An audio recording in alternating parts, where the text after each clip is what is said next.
un bilan d'abord humain. Je pense qu'on a tous vécu une belle aventure humaine pendant ces 3 jours, où se sont rencontrées des personnes de pays, voire de continents multiples, des générations différentes aussi, où on a vu que la transmission du passé était, que le passé se transmettait aux jeunes générations, et puis aussi où on a vu des gens d'horizons disciplinaires différents dialoguer.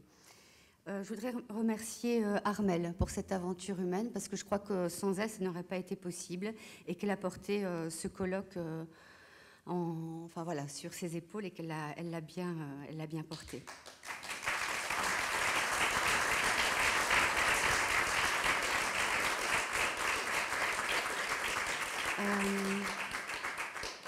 Je pense que quels que soient les horizons d'où nous provenons, on a ce point commun d'être intéressé par les questions qui concernent la connaissance du passé.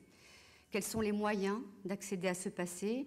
Et quand on veut y accéder, justement, quelles sont les visées, les objectifs pour lesquels on veut l'aborder? La question donc, qui est donc en jeu, au-delà peut-être des massacres ou du colonialisme, c'est en fait de rendre compte de cette réalité passée, alors que, d'une part, le réel présent est déjà certainement pas univoque, il est complexe, traversé de sentiments, d'opinions, d'enjeux, de forces contraires, et alors que cette réalité précisément est passée et qu'il ne nous en reste plus que des traces, qui doivent être interprétées. Par ailleurs, on a beaucoup ici insisté sur les traces écrites, et je pense qu'il y a évidemment la prise en compte, en fait, la question qui m'a aussi interpellée, mais un peu par défaut, c'est comment se fait l'histoire d'une société qui est basée essentiellement sur l'oralité. Là, on a évidemment affaire à des trous, à des angles de vue qui sont inconnus et qui manquent pour faire un panorama complet de ce que c'était que cette réalité passée. J'en viens donc au bilan scientifique et à la réponse à la question comment accéder au passé. Et on a vu plusieurs perspectives ici, les archives, les témoignages, les travaux d'historiens et aussi les fictions littéraires ou cinématographiques. Les points de vue des archivistes, je pense que là c'est vraiment un bilan qui est partiel et partiel, hein, vous pourrez le compléter, mais ce qui m'a particulièrement interpellée, c'est le fait que le document n'est pas innocent et qu'il doit être questionné. Qui l'a écrit? Dans quel but? Il y a toujours une possibilité de falsification, ou tout au moins de partialité, de censure ou d'autocensure. Ce que les archivistes ont montré, c'est qu'il y avait une fabrique de l'archive qui subit une emprise de l'administration et de la législation sur le document. L'accès au passé par les témoignages.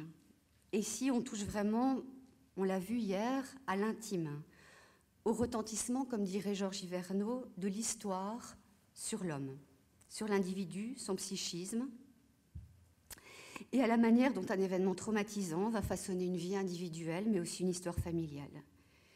On a parlé aussi de la véracité du témoignage. Je me souviens de ce que Maïté a dit hier, je me demandais s'il s'agissait d'un vrai ou d'un faux souvenir. Et là aussi, on est conscient de la fabrique du souvenir, le fait que la reconstitution mémorielle du passé peut aussi être entravée par l'émotion. J'en viens maintenant au travail des historiens.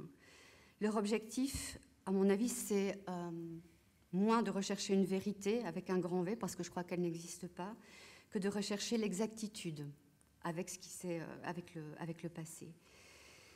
On a mis en jeu, on a parlé beaucoup de leur méthode, qui consiste certainement à avoir un esprit critique, à remettre en question. Et ça, je pense que l'esprit critique et la remise en question sont les bases de l'objectivité de l'historien, qui ne se donne pas comme ça. Remettre en question quoi? Bien les archives, les témoignages, et aussi les récits historiographiques qui l'ont précédé. Ces témoignages qu'il doit recouper, les sources qu'il doit recouper, mais je dirais aussi des sources qu'il doit citer pour ne pas spolier. Je voudrais aussi parler de la posture éthique de l'historien. Je pense qu'on a parlé aussi d'honnêteté dans l'approche.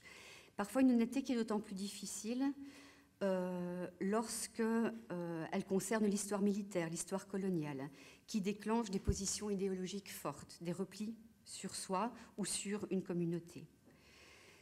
L'historien, il me semble aussi qu'il doit faire preuve d'humilité parce que finalement, c'est un travail, le travail d'historien qui est toujours en cours, susceptible d'être revu et corrigé par quelqu'un d'autre et qu'il faut accepter que ce le soit.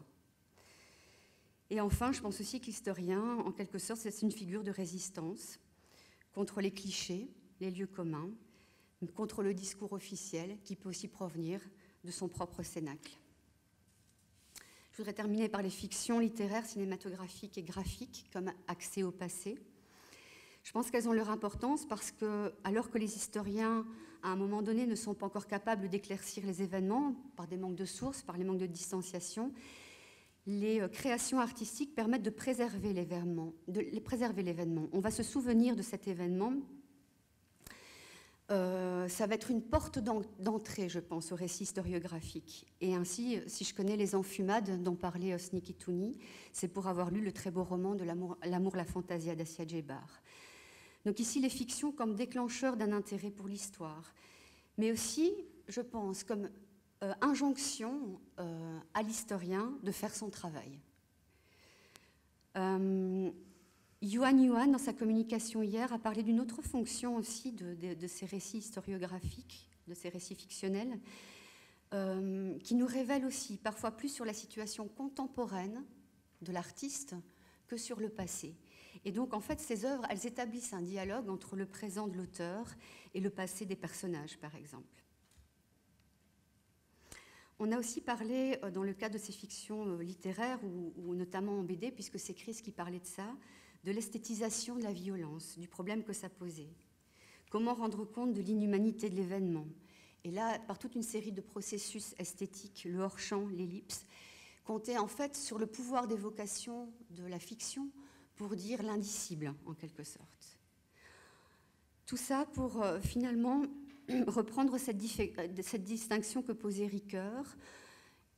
Le passé, on peut y accéder par l'explication, qui est un mode intellectuel, mais aussi par la compréhension, c'est-à-dire une appréhension émotionnelle, axiologique.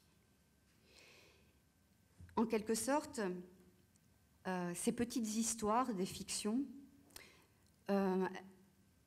elles nous indiquent comment l'histoire, avec sa grande H, comme dirait Claude Simon, se décline en de multiples petites histoires individuelles, de petites histoires collectives, qui peuvent nous parler, entrer en résonance, mettre en doute nos convictions, nos certitudes. Les fictions renseignent sur ce que cela signifie que d'être humain, avec tout ce que ce mot peut impliquer de grandiose, mais aussi de pitoyable.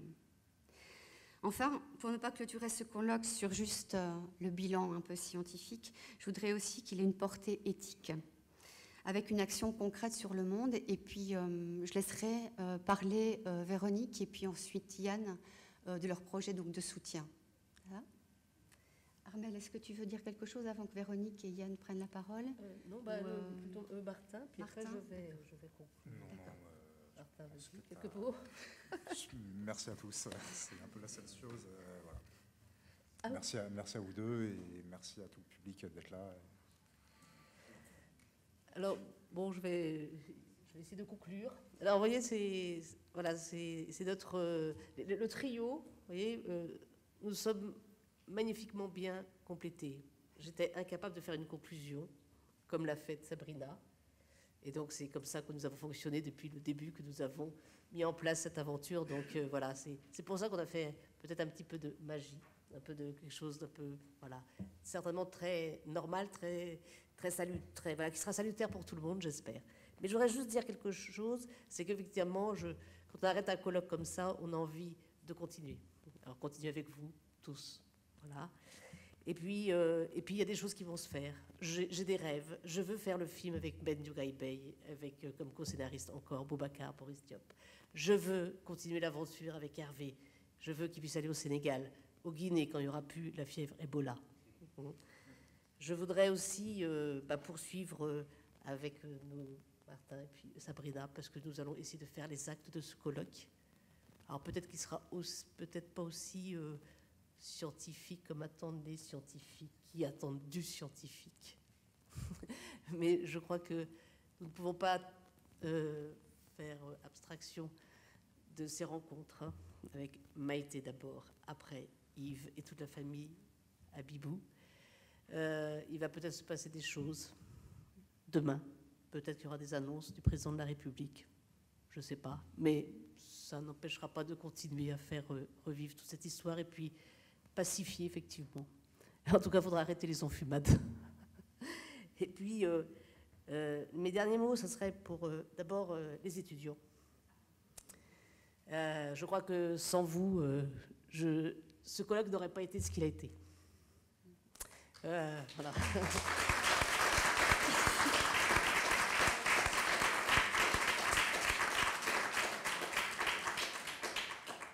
Alors non seulement vous avez été présents, et en plus, il y a quelque chose qui est passé entre l'enseignement et puis vous, c'est-à-dire que, voilà, moi je suis assez fière de voir que vous avez su développer un esprit critique et que ça